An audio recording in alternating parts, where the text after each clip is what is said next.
পিরোজপুরের সরবকাঠি উপজেলায় 20 বিঘা এলাকা জুড়ে ড্রাগন, মাল্টা, পেয়ারা বাগান। আজকে আপনাদের ড্রাগন বাগানের কিছু অংশ ঘুরে দেখাবো। বাগানের প্রথম দিকে আছে মাল্টা গাছ, থোকায় থোকায় ধরে আছে মাল্টা। মূলত এটি একটি ড্রাগন বাগান।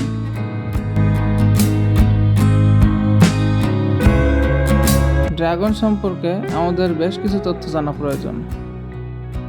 ড্রাগন ফলের জনপ্রিয়তা ক্রমেই বাড়ছে।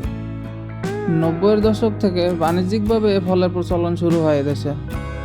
অনেকে একে কমলাও বলেন। ভিটামিন এবং খনিজ সমৃদ্ধ একটি ফল ড্রাগন। এর ক্যালোরির মাত্রা তুলনামূলক কম, তবে এতে যথেষ্ট পরিমাণে ডায়েটারি ফাইবার রয়েছে।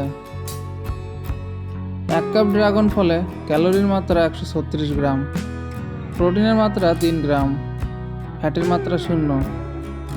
অ্যান্টিঅক্সিডেন্ট সমৃদ্ধ ফল এটি। ফ্লাভোনয়েড, ফেনোলিক অ্যাসিড এবং বিটা-সায়ানিনের মতো অ্যান্টিঅক্সিডেন্ট রয়েছে এতে। এই প্রাকৃতিক পদার্থগুলো আপনার কোষগুলোকে ফ্রি রেডিক্যালের হাত থেকে রক্ষা করে।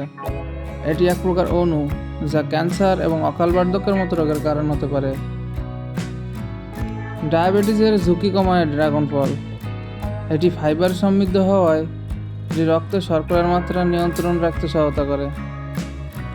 এই ফলের নিয়মিত সেবন রক্তে শর্করার ভারসাম্যতা বজায় রাখতে সহায়তা করে।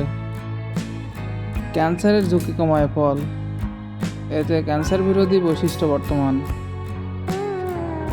এটি কোলন ক্যান্সারের ঝুঁকি কমাতে অত্যন্ত সহায়ক। তাছাড়া এই ফল ভিটামিন সি সমৃদ্ধ, তাই শরীরের রোগ প্রতিরোধ ক্ষমতাকে শক্তিশালী করে তুলতেও সহায়তা করে। এটি বিভিন্ন দীর্ঘস্থায়ী রোগ যেমন ক্যান্সার, ডায়াবেটিস, আলজাইমার এবং পার্কিনসনের মতো রোগের ঝুঁকি কমাতে সহায়তা করে।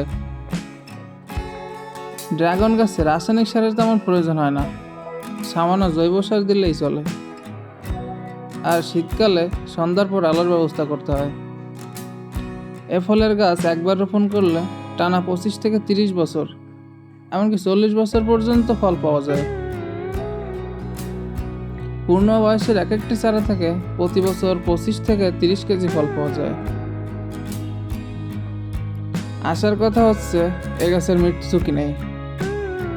এছাড়া এ বাগান থেকে প্রতি বছর 17 থেকে 18 লাখ টাকা চারা বিক্রি করা সম্ভব। এতে তারা বড় অঙ্কের লাভ করতে পারবেন বলে আশা করছেন। গত জুন থেকে সামান্য ফল পাকা শুরু হয়েছে। ইতিমধ্যে তারা 100 কেজির উপরে বিক্রি করেছেন। স্থানীয় লোকজন আকর্ষণীয় ফল 400 থেকে 500 টাকা কেজি দরে কিনে নিচ্ছে। তবে 12 মাস পর পুরোদমে ফলন শুরু হলে তারা এ ফল পাইকারি বাজারে প্রতি কেজি 200 থেকে 300 টাকায় বিক্রি করবেন। ড্রাগন মূলত যুক্তরাষ্ট্রের ফল ছিল। পরে Vietnam, Taiwan, Thailand, Philippines, Malaysia, চীন, অস্ট্রেলিয়া ব্যাপক হারে উৎপাদন শুরু হয়। 2 দশক ধরে আমাদের দেশে ফল আমদানি শুরু করা হচ্ছে। এ বাগানের পিছনে প্রায় 20 লাখ টাকা খরচ করেছেন। কিছু ঋণ ও কৃষি বিভাগের পরামর্শ পেলে এলাকার অনেক পতিত জমিতে ফলের চাষ করা সম্ভব।